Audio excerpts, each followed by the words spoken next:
Senang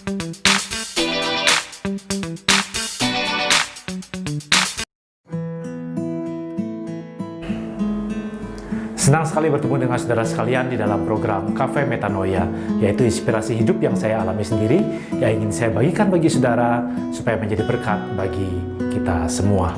Pada suatu hari di malam Natal, saya ikut rombongan sebuah gereja untuk mengadakan visitasi ke sebuah rumah sakit swasta.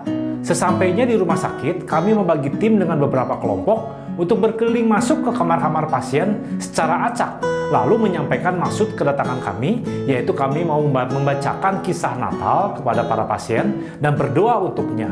Tentunya pada saat pertama kali datang, kami meminta izin dulu kepada para pasien, apakah mereka mau mendengarkan cerita dari Alkitab tentang Natal dan didoakan. Saudara, tahukah berapa orang dari pasien itu yang menolak diceritakan tentang kisah Natal dan juga didoakan? Jawabannya adalah 0, saudara. Ya, tidak ada yang menolak. Alias semua pasien semua mau didoakan. Kenapa semua pasien mau didoakan? Karena mereka sedang sakit dan butuh pertolongan Tuhan melalui dukungan doa. Kemudian visitasi kami lanjutkan ke ruangan VIP, yaitu kamar pasien yang hanya diisi 1 orang. Kami mengetuk sebuah kamar pasien, lalu yang membukanya adalah seorang ibu. Saya melihat ada seorang bapak yang sedang terbaring sakit. Kami kemudian menyampaikan maksud tujuan kami, ingin membacakan Alkitab dan berdoa buat pasien. Tapi ibu yang membukakan pintu terlihat raut mukanya tidak senang dan berkata tidak perlu sambil menutup pintu kembali. Namun seketika itu kami mendengar suara dari dalam. Bapak yang terbaring sakit berseru, "Mah, gak apa-apa, suruh masuk saja." Ketika kami membacakan Alkitab dan berdoa, bapak yang sedang sakit itu menangis meminta kami mendoakan.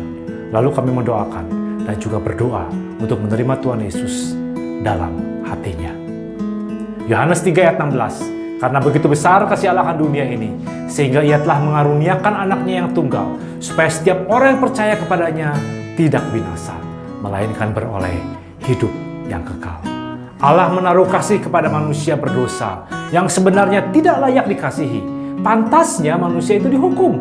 Namun Allah adalah kasih tetap menjadikan manusia sasaran kasihnya atau penerima kasih Allah.